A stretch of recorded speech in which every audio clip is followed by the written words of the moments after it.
ಮೈಸೂರಿನಾದ್ಯಂತ ಭಾರಿ ಬಂದೋಬಸ್ತನ್ನ ಮಾಡಲಾಗಿದೆ. Almost September 22ರಿಂದಲೂ ಕೂಡ ಅಷ್ಟೇ ದೊಡ್ಡ ಮಟ್ಟದಲ್ಲಿ ಸೆಕ್ಯೂರಿಟಿಯನ್ನ ಕೊಡಲಾಗಿರುವಂಥದ್ದು. ಈ ಬಾರಿ ಸ್ಪೆಷಲಿ ಹೆಚ್ಚಿನ ಸಂಖ್ಯೆಯಲ್ಲಿ ಪೊಲೀಸರನ್ನ ನಿಯೋಜನೆ ಮಾಡಲಾಗಿದೆ.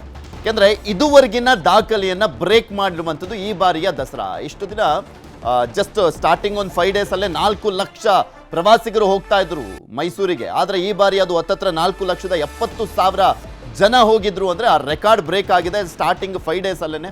ಇನ್ನು ಈ ಒಂದು ಟೋಟಲಿ 11 ಡೇಸ್ ಇರುವಂತಹ ಸಂದರ್ಭದಲ್ಲಿ ದೊಡ್ಡ ಸಂಖ್ಯೆಯಲ್ಲಿ ಜನ ಹೋಗ್ತಾ ಇದ್ದಾರೆ. ಯಾಕೆಂದ್ರೆ ಈ ಬಾರಿ ಲೈಟಿಂಗ್ಸ್ ಕೂಡ ಅಷ್ಟೇ ಅದ್ಭುತವಾಗಿತ್ತು. ಆ ಒಂದು ಲೈಟಿಂಗ್ಸ್ ಅನ್ನ ನೋಡ್ಲಿಕ್ಕೋಸ್ಕರನೂ ಕೂಡ ದೊಡ್ಡ ಸಂಖ್ಯೆಯಲ್ಲಿ ಪ್ರವಾಸಿಗರು ಸೇರಿದ್ರು. ಇವತ್ತು ರಾಜ್ಯ ಬೀದಿಯಲ್ಲಿ ಪೊಲೀಸರು ಹದ್ದಿನ ಕಣ್ಣಿಡ್ತಾ ಇದ್ದಾರೆ. 2 DIGಗಳು, 27 SPಗಳು, 989 DYSP ನಿಯೋಜನೆ ಮಾಡಲಾಗಿದೆ. ಒಟ್ಟು 5,540ಕ್ಕೂ ಹೆಚ್ಚು ಪೊಲೀಸರನ್ನ ನಿಯೋಜನೆ ಮಾಡಲಾಗಿದೆ. ಜಂಬೂ ಸವಾರಿ ಹೋಗುವಂತ ದಾರಿಯುದ್ದಕ್ಕೂ ಕೂಡ ದೊಡ್ಡ ಸಂಖ್ಯೆಯಲ್ಲಿ ಪೊಲೀಸರನ್ನ ನಿಯೋಜನೆ ಮಾಡಲಾಗಿದೆ. 150ಕ್ಕೂ ಹೆಚ್ಚು CCTVಗಳ ಅಳವಡಿಕೆ ಮಾಡಲಾಗಿದೆ. ಡ್ರೋನ್ ಮೂಲಕವೂ ಕೂಡ ಹದ್ದಿನ ಕಣ್ಣನ್ನ ಇಡಲಾಗಿರುವಂಥದ್ದು. ಅರಮನೆಯ ದ್ವಾರಗಳಲ್ಲಿ ತಪಾಸಣೆಯನ್ನ ಮಾಡಲಾಗ್ತಾ ಇರುವಂಥದ್ದು. ಪೊಲೀಸರು ಇವತ್ತು ಸಾಕಷ್ಟು ಕಟ್ಟೆಚ್ಚರವನ್ನ ವಹಿಸಿದ್ದಾರೆ. ಅಲ್ಲೊಂಥರ ಹೈ ಅಲರ್ಟ್ ಇದ್ದಂಗೆ ಸ್ಪೆಷಲಿ ಇವತ್ತು. ಇನ್ನು ಅರಮನೆ ಬಳಿ ಯಾವ ರೀತಿಯಾಗಿ ಸಿದ್ಧತೆಯನ್ನು ಮಾಡಿಕೊಳ್ಳಲಾಗಿದೆ ಏನು ಎತ್ತ ಅನ್ನುವಂಥದ್ರ ಬಗ್ಗೆ ಇನ್ನೂ ಹೆಚ್ಚಿನ ಮಾಹಿತಿಯನ್ನು ಕೊಟ್ಟಿದ್ದಾರೆ ನಮ್ಮ ಮೈಸೂರಿನ ಪ್ರತಿನಿಧಿ ಆನಂದ್. ನೋಡ್ಕೊಂಬರೋಣ. ವಿಶ್ವವಿಖ್ಯಾತ ನಾಡಹಬ್ಬ ದಸರಾದ ಜಂಬೂ ಸವಾರಿಗೆ ಈಗಾಗಲೇ ಕ್ಷಣಗಣನೆ ಆರಂಭವಾಗಿರುವಂಥದ್ದು. ಇದಕ್ಕೆ ಬೇಕಾದಂತಹ ಸಿದ್ಧತೆಗಳು ಅರಮನೆಯ ಮುಂಭಾಗದಲ್ಲಿ ಸದ್ಯ ನಡೀತಾ ಇರುವಂಥದ್ದು ತಾವು ದೃಶ್ಯದಲ್ಲಿ ಗಮನಿಸ್ತಾ ಇರಬಹುದು.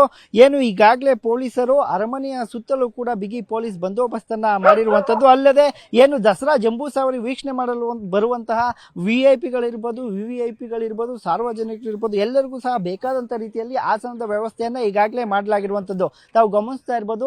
ಈ ಕಡೆ ಎಲ್ಲವೂ ಕೂಡ VVIP ಹಾಗೂ ಜಡ್ಜಸ್ಗಳ ಗ್ಯಾಲರಿ ಅಂತಾನೆ ಹೇಳ್ಬೋದು. ಇಲ್ಲೆಲ್ಲರೂ ಕೂಡ ಅರಮನೆಯ ಮೆರವಣಿಗೆಯ ಸಂದರ್ಭದಲ್ಲಿ ಬಂದು ಕೂರುವುದಕ್ಕೆ ಆಸನಗಳ ವ್ಯವಸ್ಥೆಯನ್ನ ಮಾಡಲಾಗಿದೆ. ಕಳೆದ ಬಾರಿ 60,000 ಆಸನದ ವ್ಯವಸ್ಥೆಯನ್ನ ಮಾಡಲಾಗಿತ್ತು. ಆದರೆ ಈ ಬಾರಿ ಕಡಿತಗೊಳಿಸಿ ಕೇವಲ 45,000 ಆಸನದ ವ್ಯವಸ್ಥೆಯನ್ನ ಈಗಾಗಲೇ ಮಾಡಿರುವಂಥದ್ದು.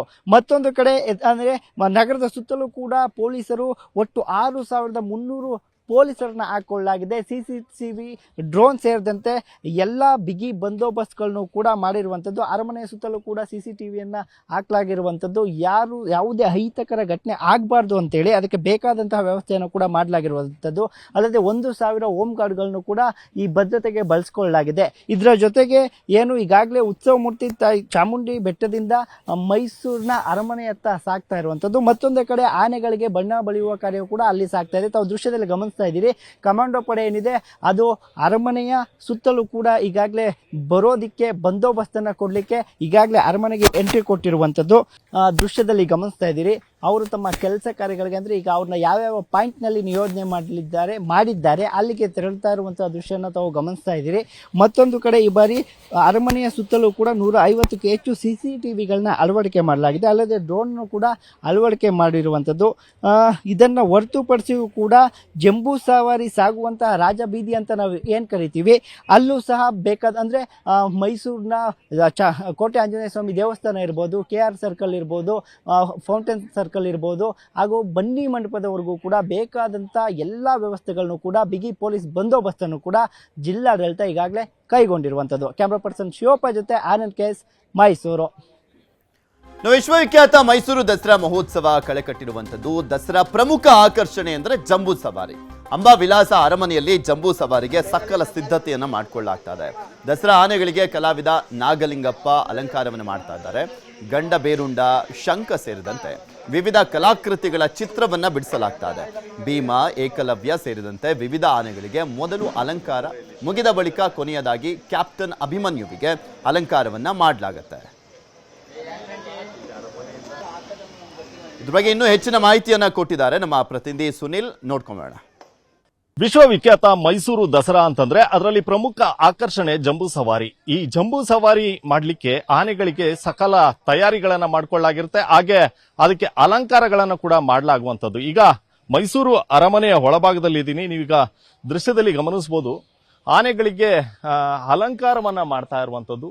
ಸಾಕಷ್ಟು ವರ್ಷಗಳಿಂದ ಜಂಬೂ ಸವಾರಿ ಏನು ಪ್ರಾರಂಭ ಆಗುತ್ತೆ ಅರಮನೆ ಅಂದ್ರೆ ದಸರಾ ಏನಿದೆ, ದಸರಾ ಸಂದರ್ಭದಲ್ಲಿ ಆನೆಗಳಿಗೆ ಸಾಕಷ್ಟು ಅಲಂಕಾರಗಳನ್ನ ಮಾಡಲಾಗುತ್ತೆ. ಗಂಡು ಬೇರುಂಡ ಅಲಂಕಾರ ಇರ್ಬೋದು, ಸಾಕಷ್ಟು ರೀತಿಗಳಲ್ಲಿ ಅಲಂಕಾರವನ್ನ ಮಾಡಲಾಗುತ್ತೆ. ಅದೇ ರೀತಿ ಇವತ್ತು ಕೂಡ ಏನ್ ಜಂಬೂ ಸವಾರಿ ನಡೆಯುತ್ತೆ ಅದಕ್ಕೆ ಆನೆಗಳಿಗೆ ಅಲಂಕಾರವನ್ನ ಮಾಡ್ತಾ ಇರುವಂತದ್ದು. ಅಂದ್ರೆ ನಾಗಲಿಂಗಪ್ಪ ಅಂತ ಸುಮಾರು 20 ವರ್ಷಗಳಿಂದ ಆನೆಗಳಿಗೆ ಅಲಂಕಾರವನ್ನ ಮಾಡ್ಕೊಂಡು ಬರ್ತಾ ಇದ್ದಾರೆ. ಅದೇ ರೀತಿ ಈ ವರ್ಷ ಕೂಡ ಅವರೇ ಆನೆಗಳಿಗೆ ಅಲಂಕಾರವನ್ನ ಮಾಡ್ತಾ ಇರುವಂತದ್ದು. ಏಕಲವ್ಯ ಅಂದ್ರೆ 2ನೇ ಬಾರಿಗೆ ದಸರಾದಲ್ಲಿ ಭಾಗವಹಿಸ್ತಾ ಇರುವಂತಹ ಏಕಲವ್ಯನಿಗೆ ಈಗ ಅಲಂಕಾರವನ್ನ ಮಾಡ್ತಾ ಇರುವಂತದ್ದು. ಅವ್ರನ್ನ ಅಂದ್ರೆ ನಾಗಲಿಂಗಪ್ಪ ಅವ್ರನ್ನ ಮಾತನಾಡಿಸುವಂತ ಕೆಲಸವನ್ನ ಮಾಡ್ತೀನಿ. ಸರ್, ಸಾಕಷ್ಟು ವರ್ಷಗಳಿಂದ ಆನೆಗಳಿಗೆ ಅಲಂಕಾರವನ್ನ ಮಾಡ್ತಾ ಇದ್ದೀರಿ, ಈ ಬಾರಿ ಕೂಡ ನೀವೇ ಮಾಡ್ತಾ ಇದ್ದೀರಿ, ಏನ್ ಹೇಳ್ತೀರಿ ಸರ್? ತುಂಬಾ ಖುಷಿ ಆಗುತ್ತೆ. ಇದು ನಾವು ನಿನ್ನೆ ರಾತ್ರಿಯಿಂದ ಎಲ್ಲ ಆನೆಗಳಿಗೂ ಅಲಂಕಾರ ಮಾಡ್ತಾ ಇದ್ದೀವಿ. ಈಗಾಗಲೇ ಅರ್ಧ ಆನೆ ಆಗಿದೆ, ಅಂದರೆ ಅರ್ಧ 7 ಆನೆ ಆಗಿದೆ. ಇನ್ನು 7 ಆನೆ ನಾವು ಚಿತ್ತಾರ ಮಾಡುವಂಥ ಕೆಲಸ ಇದೆ. ಆಮೇಲೆ ಎಲ್ಲ ಆನೆಗಳಿಗೂ ಶಂಖಚಕ್ರ ಇರುತ್ತೆ, ಗಂಡು ಬೇರುಂಡ, ಆಮೇಲೆ ಲಾಂಛನ, ಎಲೆ ಹೂವುಗಳಿಂದ ಅಲಂಕಾರ ಮಾಡ್ತಾ ಇದ್ದೀವಿ. ಅಭಿಮನ್ಯುವಿಗೆ ಯಾವಾಗ ಮಾಡ್ತೀರಿ ಸರ್? ಅಂದರೆ ಇವೆಲ್ಲ ಆನೆ ಆಗಬೇಕು. ಕೊನೆಗೆ ಅಂಬಾರಿ ಹೊರುವಂಥ ಆನೆ ಮತ್ತು ಕುಂಕಿ ಆನೆಗಳನ್ನು ಚಿತ್ತಾರ ಮಾಡ್ತೀವಿ. ಒಟ್ಟು ಈ ಬಾರಿ 14 ಆನೆಗಳು ದಸರಾದಲ್ಲಿ ಭಾಗವಹಿಸ್ತಾ ಇರುವಂತದ್ದು, ಅಂದ್ರೆ ಜಂಬೂ ಸವಾರಿನಲ್ಲಿ. ಏನ್ ಹೇಳ್ತೀರಿ ಸರ್? ಎಲ್ಲಾ ಆನೆಗಳಿಗೂ ನೀವು ತಯಾರಿಯನ್ನ ಮಾಡ್ತೀರಿ, ಅದಕ್ಕೆ ಅಲಂಕಾರವನ್ನ ಮಾಡ್ತೀರಿ, ಎಷ್ಟು ಸಮಯ ತಗೊಳ್ಳುತ್ತೆ ಈ ಅಲಂಕಾರವನ್ನ ಮಾಡ್ಲಿಕ್ಕೆ? ಅದೇ ನಿನ್ನೆ ರಾತ್ರಿ ಅಂದರೆ ನಾವು 11 ಗಂಟೆಯಿಂದ ಶುರು ಮಾಡಿದ್ವಿ. ಒಟ್ಟಾರೆ ಒಂದು ಆನೆಗೆ 1 ಗಂಟೆನೂ ಬೇಕಾಗುತ್ತೆ. ಹಾಗಾಗಿ ವಿಶೇಷವಾದ ಅಂಬಾರಿ ಹೊರ ಆನೆ 2 ಗಂಟೆ ಬೇಕಾಗುತ್ತೆ.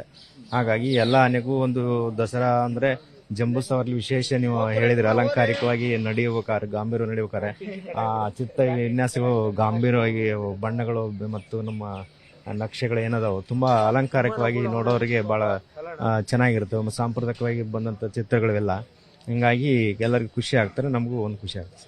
ಅಭಿಮನ್ಯುವಿಗೆ ಏನಾದ್ರು ಡಿಫ್ರೆಂಟ್ ಆಗಿ ಅಲಂಕಾರವನ್ನ ಮಾಡ್ತೀರಾ, ಅಥವಾ ಎಲ್ಲಾ ಆನೆಗಳಿಗೆ ಮಾಡದಂತೆ ಅದಕ್ಕೂ ಕೂಡ ಅಲಂಕಾರವನ್ನ ಮಾಡುವಂತದ್ದ?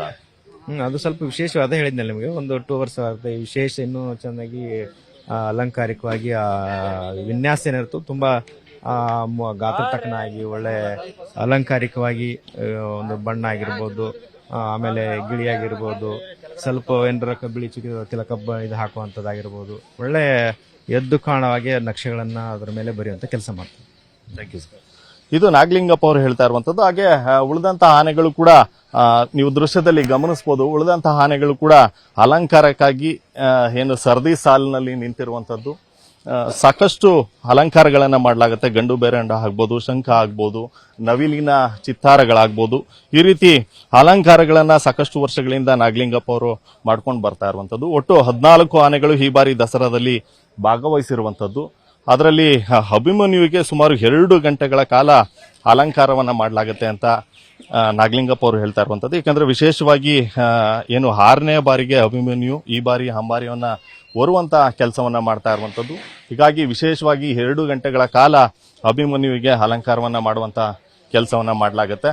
ಹಾಗೆ ಏನು ಈ ಬಾರಿ ಹೊಸದಾಗಿ ಅಂತಂದ್ರೆ ಅಂಬಾರಿಯನ್ನ ಹೊರುವಂತ ಜೊತೆಗೆ ಕುಮ್ಕಿ ಆನೆಗಳಾಗಿ ಕಾವೇರಿ ಮತ್ತೆ ರೂಪ ಕೂಡ ಅಭಿಮನ್ಯುವಿಗೆ ಸಾಥನ ಕೊಡುವಂತದ್ದು. 2019ರಲ್ಲಿ ಅಭಿಮನ್ಯು ಮೊದಲನೇ ಬಾರಿಗೆ ಅಂದ್ರೆ ಅರ್ಜುನನ ನಂತರ ಅಭಿಮನ್ಯು ಅಂಬಾರಿಯನ್ನ ಹೊರಲಿಕ್ಕೆ ಪ್ರಾರಂಭವನ್ನ ಮಾಡಿದ್ದು. ಈ ವರ್ಷ ಅಂಬಾರಿಯನ್ನ ಹೊತ್ತರೆ 6 ವರ್ಷಗಳ ಕಾಲ ಅಭಿಮನ್ಯು ಅಂಬಾರಿಯನ್ನ ಹೊರುವಂತದ್ದು. ಮೈಸೂರು ಅರಮನೆಯಿಂದ ಕ್ಯಾಮ್ರಾ ಪರ್ಸನ್ ಶಿವಪ್ಪ ಜೊತೆ ಸುನೀಲ್ ಗೌಡ, ನ್ಯೂಸ್ 18.